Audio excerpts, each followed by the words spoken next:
Continuando con el desarrollo de la unidad número 5, vemos ahora el tema componentes de ADO.NET. Los componentes de ADO.NET serán brindados principalmente por los proveedores específicos de ADO. Estos serán clases que están en espacio de nombre. En el caso de una base de datos SQL Server, por ejemplo, tendremos este namespace. Para un cliente del tipo Oracle, una base de datos Oracle, o para algún tipo de dato que no sea específicamente identificado, se puede hacer inclusive para una base de datos SQL Server u Oracle a través de OLDB. Estos son los espacios de nombre que tendrán embebidos o incluidos dentro de .NET y que contendrán clases específicas, ¿sí? Para cada uno de estos proveedores tendremos, por ejemplo, una connection. En el caso de que fuera un SQL, será nuestra SQL connection. En caso que sea Oracle, será una Oracle connection o una OLDB connection. Ese tipo de conexión deberá configurarse a través de los datos que requiera cada proveedor. De modo tal que una base de datos SQL Server requiere el nombre de la base de datos, el nombre del servidor, el usuario y la password con que se va a acceder a esa base de datos, o el cliente de SQL que tiene los atributos necesarios para poder tener acceso desde la aplicación a la base de datos. Todos esos parámetros serán configurables en esta clase connection, y además esta clase tendrá mínimamente los métodos típicos de una conexión, que será poder abrir la base de datos y cerrar la base de datos, abrir la conexión y cerrar la conexión, ¿sí? Evidentemente habrá un open y un close que me permitirán efectuar esas acciones, y siempre sabemos que la herramienta propone muchos atributos y métodos más que los que normalmente utilizaremos. Otro tipo u otra clase que vamos a definir y que van a tener estos proveedores van a ser los comandos. De la misma manera tenemos un SQL command, un Oracle command, un OLDB command. Estos comandos se configurarán para poder ejecutar comandos en general, como habíamos dicho, comandos del tipo DML, hacer select, insert, update, delete contra la base de datos. También dentro de esos comandos pueden estar incluidos hacerlo con parámetros, ¿sí? Son pasando parámetros para poder ejecutar los comandos en la base de datos. Esos comandos se pueden implementar a través de un data adapter, por ejemplo, que esos data adapter también pueden implementar métodos como estos, select, update, delete command, que van a ser los que van a modificar o actualizar los datos de la base de datos mientras la conexión esté abierta y lo permita. Y por último, también tenemos componentes del tipo data reader, que son componentes de solo lectura. Son componentes muy utilizados, si bien son muy básicos también, porque son solo lecturas secuenciales y en un solo sentido, es decir, que sirven para leer, hacer una sola pasada, una sola lectura de lo que se recuperó de la base de datos. Responden siempre a un comando de tipo select, ¿sí? Porque es para cuando yo quiera hacer un select en la base de datos y esa base de datos me devuelva a través de esa consulta algún dato, y esa es la lectura que estaría haciendo desde la base de datos y lo depositaría en este componente data reader que me permitirá leerlo, consultarlo para determinada acción o requerimiento del lado de mi aplicación.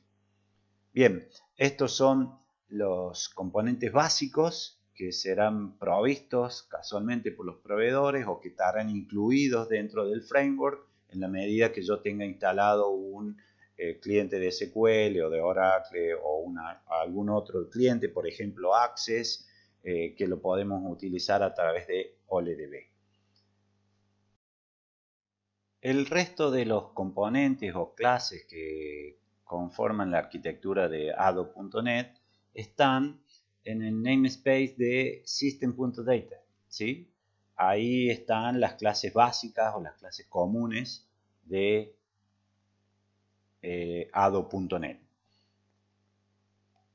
Dentro de las más trascendentes, la más importante, dataset es una de las principales, que se refiere a un conjunto de datos. Un dataset es trascendente porque es un componente que se trabaja desconectado. Esto ya lo dijimos, de que una vez que se recuperan los datos de la base de datos se puede desconectar y los datos persisten en la memoria, y tiene un formato o una estructura que responde a lo que sería la estructura de una base de datos relacional, ¿sí? Un dataset está formado por data tables, ¿sí?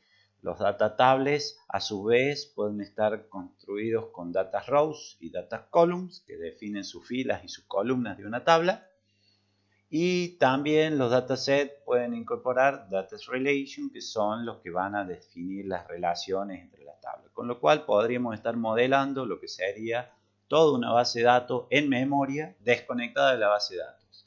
Esto, si bien no es una buena práctica, yo podría decir, si tengo mi base de datos y hago select asterisco from todas sus tablas y la traigo a memoria, lo podría depositar en un dataset con el mismo formato y estructura que tiene la base de datos, con las relaciones establecidas y cada tabla con sus filas y sus columnas, como está físicamente en el disco, pero en memoria. Repito, no es algo recomendable porque deberíamos tener buena tecnología, buen hardware, ¿sí? Conectividad para traer los datos y después buena memoria para soportar todos los datos, que sería toda una base de datos de memoria. Entonces, normalmente lo que se hace es recuperar un dataset o un data table específicamente, con una tabla o un par de tablas que serían el requerimiento puntual, lo que se pide específicamente para el caso que uno esté modelando, ¿sí?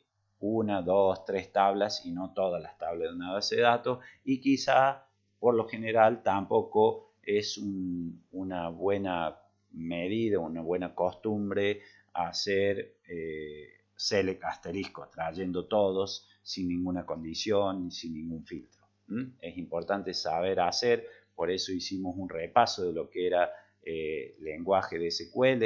Deberíamos estar en condiciones para hacer, implementar estos datasets, hacer uso de un buen select que me traiga lo que yo necesito realmente en la aplicación para poder manipularlo, y una vez que decida actualizarlo, ya sea estos datasets, datas tables son actualizables, quiere decir que yo puedo crearle filas, hacer un insert, hacer un update, un delete en memoria y después hacer la bajada a disco a través de la conexión para que se refleje en la base de datos físicamente.